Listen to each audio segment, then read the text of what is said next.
Hi జై Sriram. Hello జై శ్రీరామ్.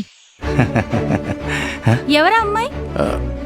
నాకు తెలియదు. మరి నీకు జై శ్రీరామ్ అని ఎందుకు చెప్పింది? జై శ్రీరామ్ చెప్పడానికి పెద్ద పరిచయం ఉండనక్కర్లేదు కదా, ఎవరికైనా చెప్పొచ్చు. నేను అందుకే చెప్పాను. ఇందుకోసమేనా తమరు రోజు పార్క్ కి వెళ్ళాలి అంటుంటారు? పార్క్ కి మాత్రం మిస్ అవ్వకూడదు అని. ఎందుకంటే దేవుణ్ణి అడ్డం పెట్టుకుని ప్రతి అమ్మాయికి హాయ్ చెప్పాలి కదా.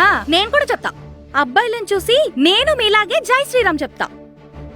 అప్పుడు తమరికి బుద్ధి వస్తుంది. జై శ్రీరామ్.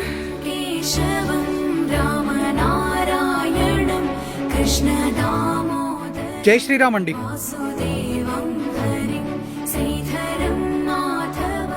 అరేవా, నాకు తప్పైతే ఏమీ అనిపించలేదు.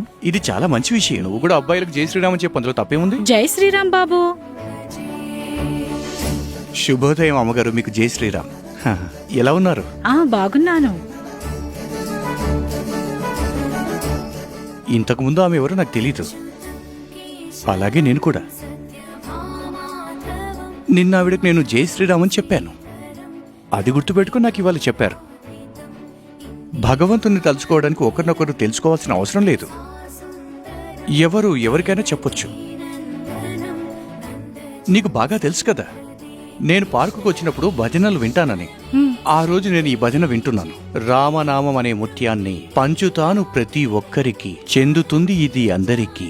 నేను అలా భజిస్తూ అందరికీ చెబుతాను. నేను అలా భజన వింటూ ఉంటే ఎవరో నా పక్క నుండి వెళ్తున్నారు. నేను వాళ్ళకు జై శ్రీరామ్ అని చెప్పాను. వాళ్ళు నాకు జై శ్రీరామ్ అని చెప్పారు.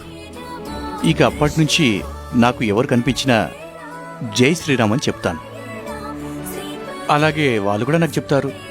అలా అని తెలియని అమ్మాయికి అయితే చెప్పను.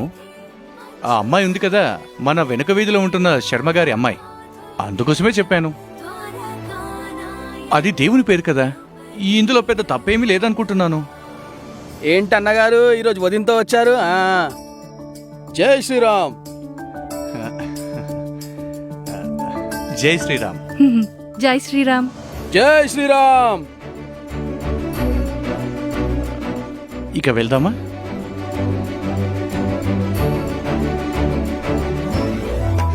ఒరే చిన్న, ఆంటీకి గుడ్ మార్నింగ్ చెప్పావా? గుడ్ మార్నింగ్ అని చెప్పను నాన్న, జై శ్రీరామ్ అని చెప్తాను.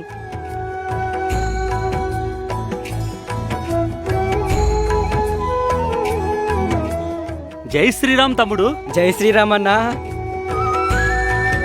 జై శ్రీరామ్. జై జై శ్రీరామ్. జై శ్రీరామ్ బాబు. జై శ్రీరామ్ అమ్మగారు, ఎలా ఉన్నారు? మీ అందరికీ మా తరపున జై శ్రీరామ్. జై శ్రీరామ్ అందాం, హిందూ ధర్మాన్ని నిలబెడతాం.